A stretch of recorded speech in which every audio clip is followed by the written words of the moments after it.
Hello everyone, this is Rick and thanks so much for joining this Excel 2007 tutorial. This is the first tutorial, it's just a quick intro, and there'll be several more posted in the very near future, from the bare bones basics to intermediate to more advanced topics. So please subscribe to my channel if you're interested in learning more about Excel and other applications to follow in the future. What you're looking at here is the main screen of an Excel workbook. When you first launch Excel 2007, this entire spreadsheet here is called a workbook. You'll notice at the bottom you have the sheet 1, sheet 2, sheet 3. These are called worksheets. So by default I believe 3 of them come up. If you don't want the other ones, you can highlight that sheet, right click, and choose delete. Likewise, if you want to add a new sheet, there's a little hover button here you'll notice on this tab. Just click it and you can create a new sheet. If you want to change your sheet's name, you just highlight it, double click till it's highlighted, and then type over it. For example, you could put sales here. A couple of quick things I want to point out about Excel 2007 versus other versions. You'll notice the whole menu system has changed to this ribbon type design here. So to start off with, there's a Microsoft Office button up here, this little symbol here. Click it and you'll notice you've got the common commands that you used to have typically under the file menu, such as file save, file open, file print, things like that. Up here you have a quick access toolbar where you can put common features that you typically use, such as save, undo, and redo. And over here, this is the biggest change. Rather than having the normal file, edit, view menus underneath tabs here, or underneath menu items, you'll notice it's split up into different categories. So for example, under the home tab here, or category, you have the more common functions that you would use, common features. Everything from font to font color to bold, italics, underline, to different other functionality like insert, sort, and find.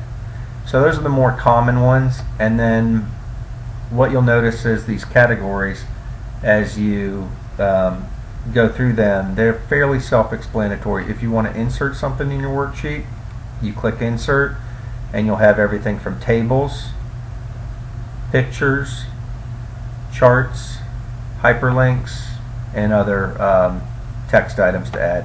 Likewise, page layout is pretty self-explanatory to format the page. Formulas is again self-explanatory, where you would go find formulas to use. Data is where you would sort, filter data, things like that. And then review and view are the other categories.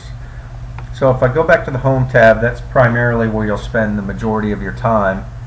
One quick thing I want to point out is that in this quick access toolbar up here, if there's something that you really like to use and you want it always handy on that quick access toolbar, go into the Microsoft Office button. You'll notice you'll have an Excel options button down here. Click it.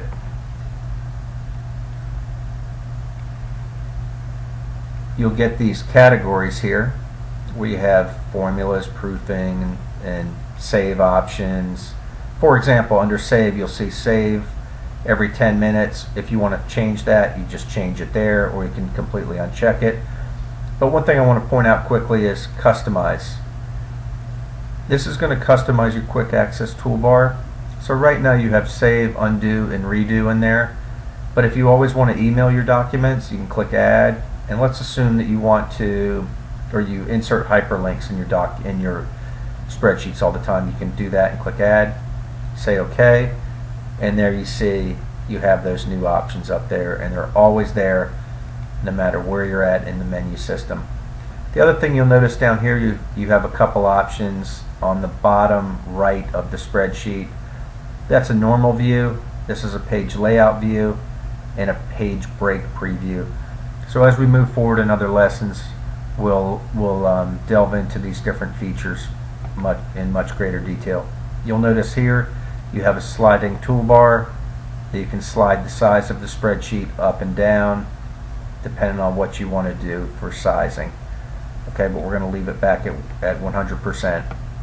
Alright, with that said, I'm going to go ahead and wrap it up. I just wanted to point out a couple of those quick things, and then on the next tutorial we're going to make a basic spreadsheet and we'll take it from there. Thanks for joining.